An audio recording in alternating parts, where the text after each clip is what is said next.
Hi guys! Kumusta po kayong lahat? So ayan, kumusta naman ang inyong araw? And kumusta naman ang buhay-buhay bilang isang botante? Okay. So nanalo ba ang inyong mga kandidato? Okay, akin medyo natatanggal na. Ayan, baka kasi medyo ma-distract kayo. So ayan.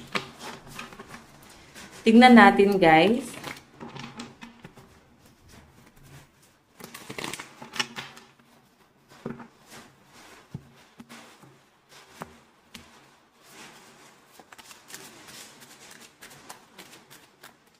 Kanina ba itong love reading? So, by the way, guys, no, sa mga gusto palang magpa-private reading, nasa description box below, yung link ng Facebook ko, ayan, i-message nyo na lang ako, guys.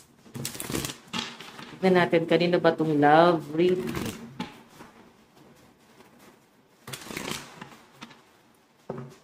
Okay, kanina po itong love reading. Spirit.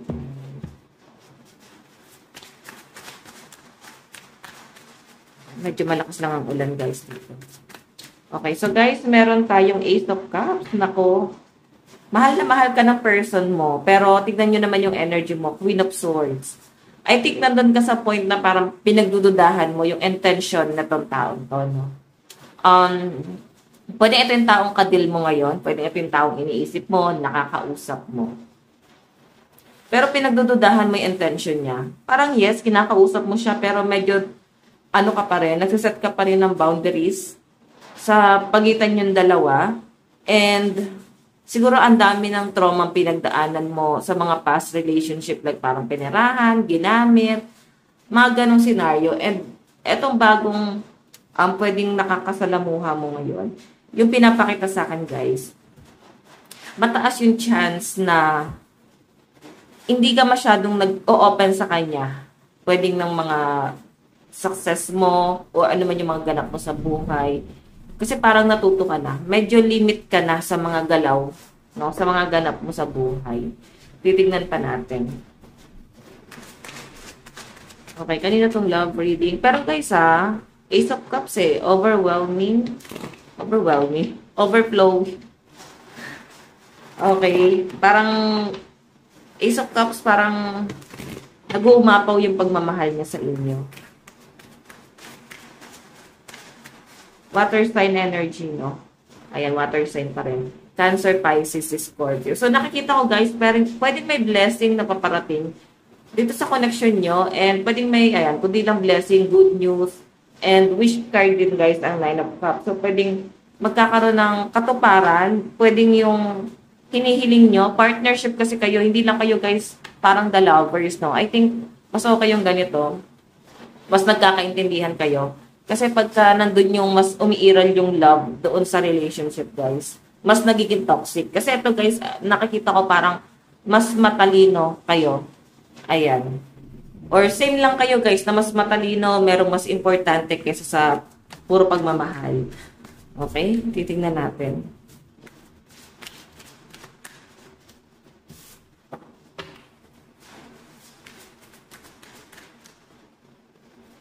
So guys, meron tayong 10 of Swords. Okay, so yung malinaw na pinapakita sa akin dito guys. Ito kasi 10 of Swords, parang pagod. Pwedeng lagi kayong busy, lagi kayong pagod sa trabaho. Same lang naman kayo. Meron kayong pinagkakabalahan. Meron kayong kanya-kanyang mas pinagtutuunan ng pansin na mas importante, no, kaysa sa love life. So parang napaka-mature nitong relationship na to guys. Parang hindi nyo kailangang i-please yung sarili mo and ganon din siya. Okay. Tignan natin.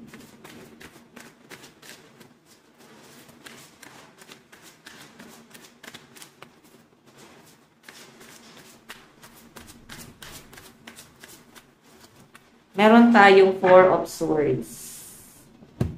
Okay, so guys, itong 4 of Swords, ang nakikita ko dito, parang ano siya, medyo mabigat pa rin yung mga nangyayari. Kumbaga, sabihin na natin hindi kayo nagde-demand, medyo matured na kayo sa relasyon, pero naghahanap kayo eh. Dumarating kayo sa point na parang may hinahanap talaga kayo, sweetness, lambing,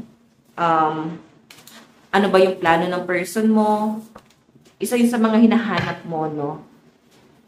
Okay? Kung meron bang mangyayari, may mga magaganap ba? Okay? So, titignan pa natin, guys. Kunin lang natin itong isa nating card.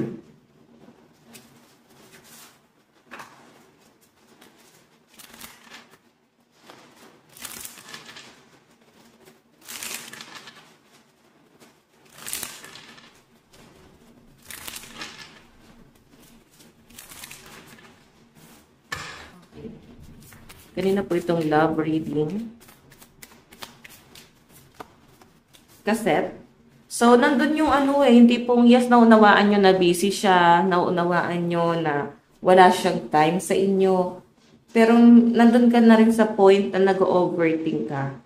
Okay, parang may mali na dito. Parang masyado mo nang na-spoiled and parang nagiging normal na sa inyo ng person mo yung ganitong klase ng sitwasyon. Okay? Tingnan pa natin. Meron tayong clock. So, I think kailangan nyo ng time. Parang nasa healing process kayo ngayon. I think misunderstanding yung nangyayari sa inyo ngayon ng person mo dahil lang walang time, no? Parang iniisip-isip niyo yung isa't isa and yes, kailangan nyo ng time na magkaroon muna ng distant, no? Parang kailangan mo muna siyang bigyan ng time na lumayo or makapag-isip-isip. And parang ganun ka rin. Parang kailangan mo rin ng time sa sarili mo para mas makapag-isip-isip. Okay? Tignan pa natin.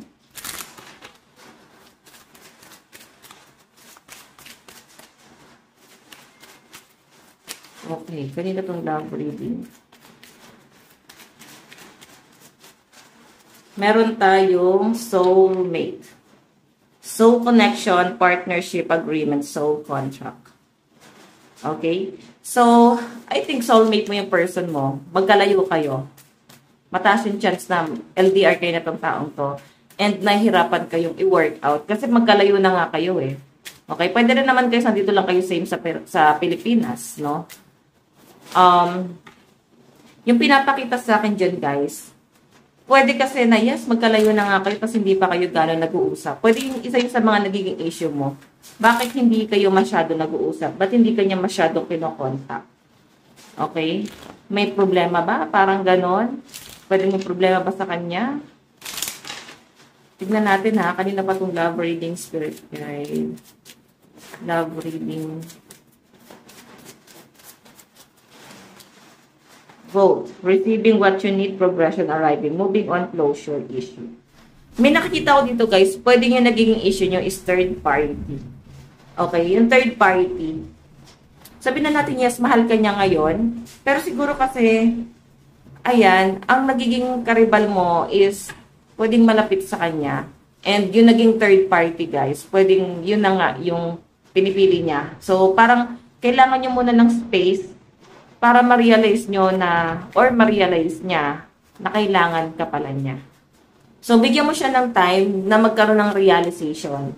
Pero, mas mataas kasi guys, yung mas pinapakita sa akin na mag-self-love ka muna. Kasi itong person mo guys, as in, hindi talaga siya okay, no? Hindi siya okay kung kasama niya yung third party.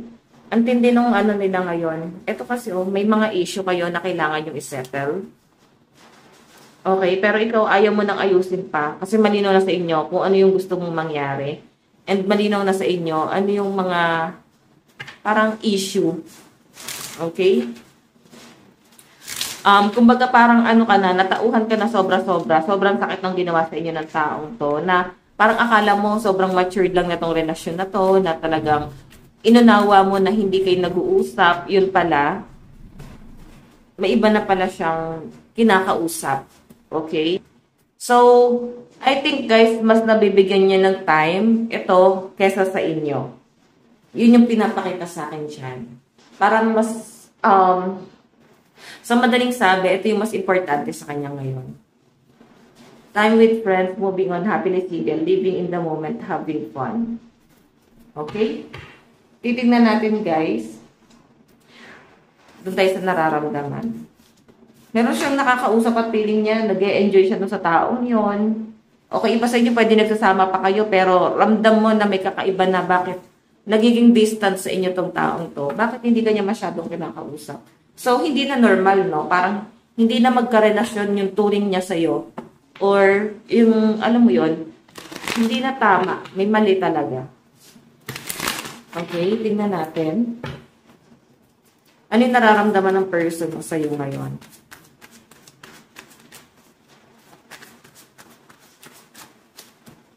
The Devil. Alam mo guys, hindi niya kasi pinagtiyagaan itong pagsasama to. Feeling niya kasi napaka-toxic nung naging relasyon niyo. Yun yung feeling niya, nararamdaman niya. Pero, ito yung isa sa mga naging realization niya guys, na mas toxic pala yung karelasyon niya ngayon. Okay? Ngayon guys, parang inaano niya ngayon yung resulta ng mga maling desisyon na ginawa niya. Di naman natin kayo sinasabing mali na iniwan ka niya or tama na iniwan ka niya or mali na iniwan ka niya o ano man yan. Pero guys, tayo naman ang hari ng sarili natin. No? So tayo yung magde-decide para sa sarili natin. Ang mali doon, may mga tao tayong masasaktan. Yan. So kung makikita mo guys, ito toxic na yung relationship nila nung pinalit niya sa inyo. Yung dating pinagseselosan mo lang. Tapos mas pinili niya pala ngayon. Ayan babalik yung person mo at gusto niya guys mag-offer ulit ng cup of love. Pero guys, itong 4 of cups kasi, itong 4 na cups na to, kung makikita niyo dun sa tarot natin na 4 of cups, ano to parang regret. So, yes, nag-offer siya and aware ka, no? Pwedeng napapaisip ka, baka meron pa siyang iba, baka kasama niya pa yung third party. So, isa yun sa mga nagiging regret mo. And, yes, kung iniisip niya na parang madali lang para sa'yo na mapatawad siya, yun yung na-feel niya pero sa'yo kasi sa side mo, mahirap na maayos pa. Okay? Medyo masakit na kung aayusin. Tignan natin, ano yung tingin ni person mo sa'yo ngayon.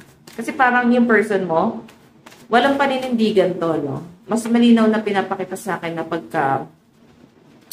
pagka-toxic na yung girl or yung boy, ayan, pag toxic na yung karelasyon nila, iniiwan nila, hanap ng iba, walang pagtsatsaga, so walang tatagal. Oo, kasi walang pagtsatsaga sa relasyon Diba? Tignan natin. Tingin sa'yo ng person mo. Meron tayong 10 of Pentacles. So nakikita ka niya naman na someone na parang, piling niya kasi, may pagkakamali ka rin. Mas inuuna mo yung pamilya mo kaysa dito sa relasyon nyo. Pwedeng naging distant ka din. And parang feeling niya, mas pinaniniwalaan mo yung pamilya mo. Baka kasi ayaw ng family mo sa kanya. Tapos siya, nafe-feel niya na parang bakit hindi mo siya pinaglalaban. Mahal ka niya, pinaglaban ka niya, pero hindi kayo same, no? Hindi kayo same path, hindi kayo same ng katwiran. Yun yung nafe-feel niya dito, tinatalikuran mo siya at mas inuuna mo yung ibang tao. Okay? Which is yung family mo. Natingin niya na parang ibang tao na dapat. Kayo na lang muna. Okay? Tayo naman muna dalawa. Siguro kasi mas nag-e-enjoy ka kasama yung family mo or makapamilya ka. Okay? Tignan natin ano yung plano ng person mo sa connection yung dalawa. Plano niya. Meron tayong King of Cups. So, alam nyo, meron kang dalawang option, no? Si King of Cups at si King of Wands. So, pwedeng marirealize mo rin naman na baka nga may pagkakamali, no? Okay, medyo may pagkaano siguro tong person mo. Ano ba yun sa madaling sabi? May tawag dun Parang nanggagaslight, no? So, ano ba yung nanggagaslight? Sa mga hindi nakakaalam. Yung gaslighting, guys, ito yung parang sa buong relasyon nyo, lagi niya, guys, i-feed sa inyo na mali yung katwiran mo, mali yung mga plano mo, mali yung mga sinasabi mo, lahat sa'yo mali. And pwedeng darating ka na sa point na pagdududahan mo na yung sarili mong kakayahan na, yes, baka tama nga siya. Baka nga ako yung may pagkakamali. Hanggang sa darating ka sa point na namamanipulate ka na. Okay, nandun na yung papunta.